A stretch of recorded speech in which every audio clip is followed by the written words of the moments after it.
ഇന്ന് നമുക്ക് BCAക്കൊപ്പം ചൂസ് ചെയ്ത് ആർക്കും പഠിക്കാൻ കഴിയുന്ന കുറച്ചധികം സ്പെഷ്യലൈസേഷൻ കോഴ്സുകൾ, ആഡ് ഓൺ കോഴ്സുകളെ പറ്റി ഒന്ന് പരിചയപ്പെട്ടാലോ? ആദ്യം AI. അതെ, ആർട്ടിഫിഷ്യൽ ഇൻ്റലിജൻസ് എന്താണെന്ന് നോക്കാം. മനുഷ്യരെ പോലെ ബോധപൂർവം ചിന്തിച്ച് കാര്യങ്ങൾ പൂർണ്ണമാക്കുന്ന ഒരു വൈഡ് ടെക്നോളജിയാണ് ആർട്ടിഫിഷ്യൽ ഇൻ്റലിജൻസ്. നമ്മളുടെ human psychology, mathematics, neuro science, computer science ഇവയെല്ലാം ചേർന്നതാണ് ഒരു അഡ്വാൻസിങ് ടെക്നോളജിയായ AI. അത്യാവശ്യം കുറച്ചെങ്കിലും ബേസിക് കമ്പ്യൂട്ടർ നോളജ് ഉള്ള ഒരാൾക്ക് ഈസിയായി പഠിക്കാനും വർക്ക് ചെയ്യാനും പറ്റുന്നൊരു മേഖലയാണ് AI. സോ BC എന്ന 3 വർഷ പ്രൊഫഷണൽ ഡിഗ്രിക്കൊപ്പം AI പഠിക്കുക എന്നതാണ് ഇനി അങ്ങോട്ട് ട്രെൻഡിങ് ആകാൻ പോകുന്നത്. നിലവിൽ 5 ലക്ഷത്തിലേറെ ആൾക്കാർ ഇന്ത്യയിൽ AI പ്രൊഫഷണൽസായി വർക്ക് ചെയ്യുന്നുണ്ടെങ്കിലും 7.5 അതായത് 7 ലക്ഷത്തിലേറെ തൊഴിലവസരങ്ങളാണ് AI രംഗത്ത് ഇന്ത്യയിൽ അവൈലബിൾ ആയിട്ടുള്ളത്. സോ മനുഷ്യരിൽ സാധാരണയായുള്ള ഹ്യൂമൻ ഇൻ്റലിജൻസ് പോലെ മനുഷ്യൻ്റെ സൈക്കോളജിയുമായി വളരെ റിലേറ്റായി കിടക്കുന്ന ഒരു മേഖലയാണ് AI. ഇതിൽ പ്രധാനമായി വരുന്ന മെത്തേഡ്സ് ആണ് മെഷീൻ ലേണിങ്ങും ഡീപ്പ് ലേണിങ്ങും. മെഷീൻ ലേണിംഗ് ഒരു പ്രത്യേക സ്പെസിഫിക് കമ്പ്യൂട്ടർ പ്രോഗ്രാം ഇല്ലാതെ തന്നെ AI സിസ്റ്റത്തെ ഡേറ്റയിൽ നിന്ന് എല്ലാ ഇൻഫർമേഷൻസും സ്റ്റഡി ചെയ്ത് അപ്ഡേറ്റ് ആക്കാൻ സപ്പോർട്ട് ചെയ്യുകയും ന്യൂറൽ നെറ്റ്വർക്കുകളെ പ്രയോജനപ്പെടുത്തി എന്തുതരം ഡിസിഷൻസ് എടുക്കാനും കാര്യങ്ങളെ അണ്ടർസ്റ്റാൻഡ് ചെയ്യാനും കമ്പ്യൂട്ടറിനെ ഹെൽപ്പ് ചെയ്യുന്നു. എക്സാമ്പിളായി പറഞ്ഞാൽ നമ്മളുടെയൊക്കെ സ്മാർട്ട് ഫോണിൽ വരുന്ന ഇമേജ് റെക്കഗ്നൈസേഷൻ, അതുപോലെ സ്പീച്ച് റെക്കഗ്നൈസേഷൻ തുടങ്ങിയവയെല്ലാം ഇതിൻ്റെ പല ആപ്ലിക്കേഷൻസ് ആണ്. അടുത്തതായി നമ്മൾ സംസാരിക്കാൻ പോകുന്നത് എന്താണ് DS അഥവാ ഡേറ്റ സയൻസ്. ഇതിൻ്റെ സ്കോപ്പ്, ഫ്യൂച്ചർ, ജോബ് തുടങ്ങിയ കാര്യങ്ങളെ പറ്റിയാണ് ഞാൻ ഇനി പറയുന്നത്. സിമ്പിളായി ഡേറ്റ സയൻസ് എന്താണെന്ന് പറയുകയാണെങ്കിൽ ഡേറ്റ യൂസ് ചെയ്ത് പ്രെഡിക്റ്റ് ആൻഡ് അനലൈസ് ചെയ്യാനും പഠിക്കുന്ന ഒരു മേഖലയാണ് ഡേറ്റ സയൻസ്. നമ്മൾ നേരത്തെ പറഞ്ഞ കാര്യമില്ലേ AI, ഇത്തരത്തിൽ അഡ്വാൻസ്ഡ് ടെക്നോളജിയായ AI പോലും വർക്ക് ചെയ്യുന്നത് ഡേറ്റാസ് ഉപയോഗിച്ചിട്ടാണ്. യെസ്, ആയിരക്കണക്കിന് ഡേറ്റകൾ ഉണ്ടെങ്കിലേ AI ടെക്നോളജി പോലും പിടിച്ചു നിൽക്കൂ. കുറച്ചുകൂടെ ഡീറ്റെയിൽ ആയി പറഞ്ഞാൽ ഡേറ്റ സയൻസ് എന്നാൽ സ്റ്റാറ്റിസ്റ്റിക്സിൻ്റെയും കമ്പ്യൂട്ടർ സയൻസിൻ്റെയും ടൂൾസിനെ പ്രയോജനപ്പെടുത്തി ഡേറ്റയിൽ നിന്നും വേണ്ട വിവരങ്ങളെ കളക്ട് ചെയ്യാനായി ഉപയോഗിക്കുന്ന സയൻസിൻ്റെ ബ്രാഞ്ചാണ്. ഇനി BCA ഡേറ്റ സയൻസിൽ നിങ്ങൾ മെയിനായി പഠിക്കേണ്ടി വരുന്നത് how to collect data properly, how to process this, how to analyse this, അതുപോലെ ഈ ഒരു ഡേറ്റാസിൻ്റെ സഹായത്തോടെ ഒരു കമ്പനിയെ എങ്ങനെയാണ് ഹെൽപ്പ് ചെയ്യുക തുടങ്ങിയ കാര്യങ്ങളാണ്.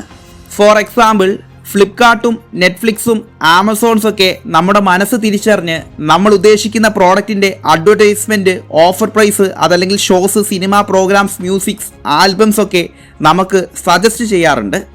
ഇതിനെല്ലാം പിറകിൽ ഡേറ്റ സയൻസിൻ്റെ ഒരു വർക്കുണ്ടെന്ന് പറഞ്ഞാൽ നിങ്ങൾ വിശ്വസിക്കുമോ?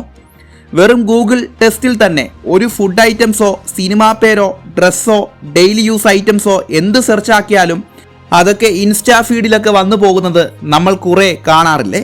ഇതൊക്കെയാണ് ഡേറ്റ സയൻസിൻ്റെ ഭാഗമായി പറയാനുള്ളത്. The next one is ethical hacking and cyber security. അതിനു മുമ്പ് നമ്മൾ അറിയണം എന്താണ് ഹാക്കിംഗ്. ഇന്നത്തെ കാലത്ത് എല്ലാ കാര്യങ്ങളും ഡിജിറ്റലാണല്ലോ. ഉദാഹരണമായി പറഞ്ഞാൽ ക്യൂ നിന്ന് ടിക്കറ്റ് എടുക്കാതെ തന്നെ ബുക്ക് മൈ ഷോയിൽ ഇഷ്ടപ്പെട്ട സിനിമയ്ക്ക് ദിവസങ്ങൾക്ക് മുന്നേ ടിക്കറ്റ് ബുക്ക് ചെയ്യാൻ നമുക്ക് പറ്റും. തൻ്റെ പ്രിയപ്പെട്ട സുഹൃത്തിന് ഒരു നിശ്ചിത തുക വളരെ വേഗം അയച്ചു കൊടുക്കണം. അതിന് ബാങ്കിൽ പോകാതെ തന്നെ ഗൂഗിൾ പേ, ഫോൺ പേ വഴി നമുക്കിത് സാധ്യമാണ്.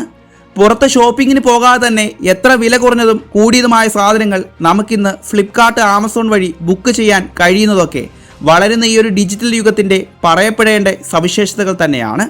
പക്ഷേ സോഷ്യൽ മീഡിയയിൽ ഈ പറഞ്ഞ ഡിജിറ്റൽ മേഖലകളിലെല്ലാം പലതരം അപകടങ്ങൾ ഒളിഞ്ഞിരിപ്പുണ്ട്. ഇത്തരത്തിലെ പല ആപ്പുകളും സോഫ്റ്റ്വെയറുകളും ഹാക്ക് ചെയ്യപ്പെടുകയോ സൈബർ അറ്റാക്കിങ്ങിന് ഇരയാവുകയോ ചെയ്തേക്കാം. ഇൻഫർമേഷൻ സിസ്റ്റം ഓർ ഒരു കമ്പ്യൂട്ടർ നെറ്റ്വർക്കിന് എഗനിസ്റ്റ് ആയിട്ട് സൈബർ സ്പേസിൽ ഹാക്കേഴ്സ് നടത്തുന്ന അറ്റാക്കിങ്ങിനെയാണ് സൈബർ അറ്റാക്ക് എന്ന് പറയുന്നത്. മറ്റൊരാളുടെ ഇൻഫർമേഷൻ അല്ലെങ്കിൽ ഡേറ്റ മോഷ്ടിക്കുക, ന്യൂസിലും സിനിമകളിലും ഒക്കെ കാണുന്ന പോലെ ഓൺലൈൻ ഷോപ്പിംഗ് അങ്ങനെയൊക്കെ പറഞ്ഞ് പറ്റിച്ച് ഹാക്കേഴ്സിൻ്റെ ട്രാപ്പിൽ വീണിട്ട് ഒരുപാട് പൈസ ബാങ്ക് അക്കൗണ്ടിൽ നിന്ന് നഷ്ടപ്പെട്ടു പോവുക, ഇങ്ങനെ ഒരുപാട് ന്യൂസുകൾ നമ്മൾ പലപ്പോഴും കാണാറില്ലേ? ചിലർ പേഴ്സണൽ ഈഗോ, വൈരാഗ്യം, പലരുടെ ഇൻസ്റ്റാ, FB അങ്ങനെ social media page account hack ചെയ്യപ്പെട്ടു എന്ന് ഒരുപാട് പേര് പറഞ്ഞ് കേട്ടിട്ടില്ലേ?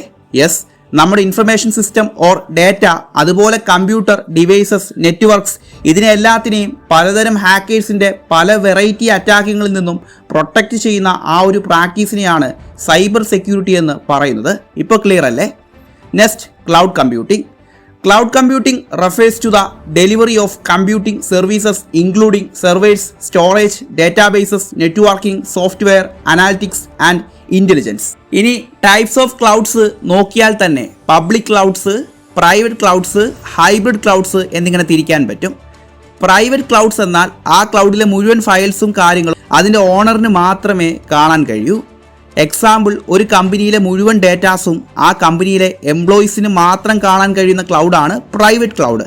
യെസ്, പബ്ലിക്കായിട്ട് എല്ലാവർക്കും ആക്സസ് ചെയ്യാൻ പറ്റുന്ന സർവീസ് എക്സാമ്പിളായിട്ട് പറയുകയാണെങ്കിൽ ആമസോൺ വെബ് സർവീസസ് ഇല്ലേ, അതായത് AWS, അതുപോലെ ഗൂഗിൾ ഡ്രൈവ്, ഇതൊക്കെ ഒരു ഉദാഹരണമാണ്.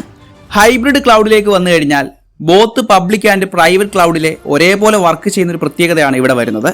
ഒരു കമ്പനിയിലെ സ്റ്റാഫുകൾക്കും കസ്റ്റമേഴ്സിനും പ്രൈവറ്റ് ക്ലൗഡും പബ്ലിക് ക്ലൗഡും വർക്ക് ചെയ്യും. അതാണ് ഹൈബ്രിഡ് ക്ലൗഡ് എന്ന് പറയുന്നത്. ഒത്തിരി ഫയൽസും ഡേറ്റാസും വന്നാൽ സ്റ്റോറേജ് സ്പേസ് കൂട്ടാനും അതിനനുസരിച്ച് കുറയ്ക്കാനും ക്ലൗഡ് കമ്പ്യൂട്ടിംഗ് വഴി സാധിക്കും. Yes, cost savings, loss prevention, security, increased collaboration, quality control, ഇതെല്ലാം ക്ലൗഡ് കമ്പ്യൂട്ടിങ്ങിൻ്റെ ബെനിഫിറ്റുകളാണ്. അടുത്തതാണ് റോബോട്ടിക്സ്. എന്താണ് robotics? Simply mechanical engineering, electrical engineering, computer science engineering തുടങ്ങിയ മേഖലകളുടെ ഒരു കൊളാബറേഷനാണ് ഇത്. Reality and internet of things ഒക്കെ റോബോട്ടിക്സ് രംഗത്ത് വരുന്നതാണ്. സോ റോബോട്ടിക്സ് എന്ന കോഴ്സിൻ്റെ ഡിപ്ലോമയും BCA BTech ഡിപ്പാർട്ട്മെൻറ്റ് സ്പെഷ്യലൈസേഷൻ കോഴ്സുകളായും നമുക്ക് പഠിക്കുവാൻ സാധിക്കും. 2026 അധ്യയന വർഷത്തിൽ BCA AI and ML, data science, ethical hacking, cyber security, robotics, cloud computing തുടങ്ങിയ കോഴ്സുകളുമായി ബന്ധപ്പെട്ട സംശയങ്ങൾക്കും അഡ്മിഷനുമായി ബന്ധപ്പെട്ട കാര്യങ്ങൾക്കും ഈ കൊടുത്തിട്ടുള്ള എൻ്റെ നമ്പറിലേക്ക് കോൺടാക്റ്റ് ചെയ്യാവുന്നതാണ്. പുതിയ വീഡിയോയുമായി നമുക്ക് ഇനിയും കാണാം. Bye.